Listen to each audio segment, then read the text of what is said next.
Hello guys, क्या हाल चाल आप लोगों का। आई थिंक आपकी प्रिपरेशन बढ़िया चल रही होगी। तो जो एसएससी सीजीएल एग्ज़ाम में काफ़ी स्टूडेंट्स के काफ़ी इंपॉर्टेंट डाउट रहता है कि करंट अफेयर्स को कैसे पढ़े, पढ़े कि ना पढ़े, कहाँ से पढ़े। तो देखिए, मैं बहुत ही स्ट्रेट फॉरवर्ड बात करता हूँ। I talk to the straight to the point and not waste any time. तो देखिए, जो अगर आप पेपर उठाओगे, लास्ट 3 4 साल 5 साल का पेपर उठाओगे एसएससी सीजीएल का, प्री का, मेंस का, एंड जब आप उसको एनालाइज करोगे, आप जीएस सेक्शन को ईच एंड एवरी क्वेश्चन को जब देखोगे एंड अंडरस्टैंड करोगे, तो आपको ये समझ में आएगा कि जो क्वेश्चन पूछा जाता है, इट्स लाइक करंट अफेयर्स का उसमें पोर्शन लगभग ना के बराबर होता है। It's almost 0% current affairs. तो एंड मैंने बहुत सारे स्टूडेंट्स को देखा है करंट अफेयर्स के लिए न्यूज़पेपर पढ़ते हुए, मैगजीन्स पढ़ते हुए। इवन कोचिंग वाले को मैंने देखा सजेस्ट करते हुए कि आप करंट अफेयर्स रोज़ पढ़ो, लाइक डेली अपडेट्स रखो, न्यूज़पेपर पढ़ो, हिंदू पढ़ो, ये पढ़ो।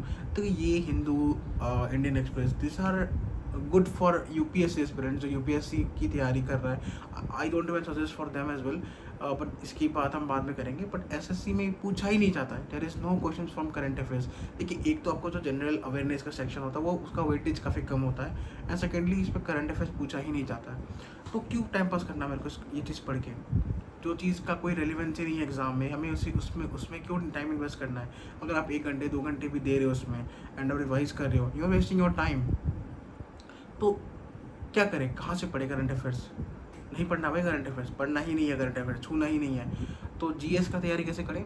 देखिए, मैं एकदम आपको एकदम स्ट्रेट फॉरवर्ड बहुत ही सिंपल स्ट्रैटेजी बताता हूँ जीएस के लिए।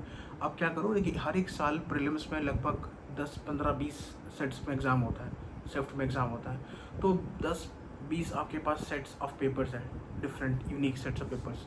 उस पर ईच जीएस सेक्शन में 25 क्वेश्चन है। तो आपके पास 250 से लेके 500 क्वेश्चन हर एक ईयर में है आपके पास। ऐसा आप लेके 5 साल आपने कर लिया तो 500 इंटू 5 2500 क्वेश्चन है आपके पास। आप ये क्वेश्चन को ना इवेंचुअली करते रहो। फॉर एग्जाम्पल, आपने आज से 100 क्वेश्चन लगा लिए, लेते आपने 4 पेपर्स लगाए, 100 क्वेश्चन आपका जीएस का हो गया। आपने फिर अगले दिन 100 लगाया, तो ऐसे करके आपने कंप्लीट किया, लेट से 5000 क्वेश्चन। आप फिर से आपने रिवाइज किया उस चीज़ को, फिर से आपने सेम पेपर को अटैम्प्ट किया। कुछ आपको याद रहेगा, कुछ आप भूल जाओगे। तब इवेंचुअली आप 2 3 बार इस प्रोसेस को रिपीट करोगे ना, तो वो क्वेश्चन आपके मेमोरी में एम्बेड हो जाएगा। एंड एक और चीज़ क्या है कि आप ये पैटर्न ऑब्जर्व करोगे कि ये क्वेश्चन रिपीटिव है।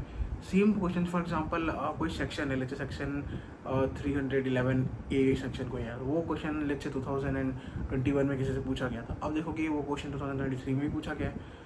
तो क्वेश्चन रिपीटिव होते हैं काफ़ी। जो एसएससी वाले हैं ना, जैसे कि पेपर सेट कर रहे होते हैं, दे आर नॉट वेरी, मतलब बहुत ही ज़्यादा टाइम इन्वेस्ट नहीं करते इन सब चीज़ों में। तो आप देखोगे क्वेश्चन जो होता है वो काफ़ी रिपीटिव इन नेचर होता है। तो अगर आप ये स्ट्रैटेजी फॉलो करोगे, जहाँ पे आप लेट्स से 5 साल, जस्ट 5 साल, उससे ऊपर जाने की ज़रूरत ही नहीं है, 5 साल के सारे प्री एंड मेंस के आप जो भी प्रीवियस ईयर के जीएस के क्वेश्चन है उसको बार बार देखो, बस देखो। मतलब आप देख रहे हो, ये अच्छा ये पूछा था, टिक, ठीक है, पूछा था, टिक, ओके। ऐसे आपने 2 3 बार भी कर लिया ना इस चीज़ को, इस प्रोसेस को, आपको क्वेश्चन याद हो जाएगा, ठीक है। एंड एग्जाम में 25 में से अराउंड 15 20 क्वेश्चन आपको मिल ही जाएंगे कि जो क्वेश्चन पहले पूछे गए थे। अब देख लेना, जब आप ये प्रोसेस को करोगे आपको दिखेगा क्लियरली कि क्वेश्चन रिपीट होते हैं, बिल्कुल एग्जैक्ट क्वेश्चन रिपीट हो जाते हैं चीज़ एग्जाम्स में। तो अगर आप ये प्रोसेस करोगे, this will like completely fulfil your GS part. तो करंट अफेयर्स का क्या करना है, करंट अफेयर्स को नहीं पढ़ना है, ना न्यूज़पेपर पढ़ना है, ना मैगजीन्स पढ़ना है, ना रिवाइज करना है। करंट अफेयर्स छूना ही नहीं है। आ गया एक आध क्वेश्चन आ गया, भाई छोड़ दो उसको, या ऐसे तुक्के लगा के आ जाओ, बट आपको उसके लिए टाइम इन्वेस्ट नहीं करना है। अगर आप टाइम इन्वेस्ट कर रहे हो, आप टाइम वेस्ट कर रहे हो इसमें।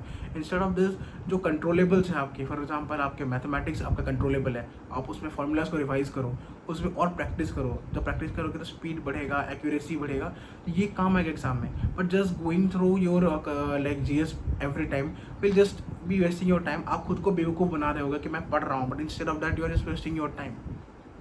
तो ये स्ट्रैटेजी फॉलो करो and you will definitely see results in your mock exam itself, okay. तो that's all from my side. Jai Hind, जय भारत।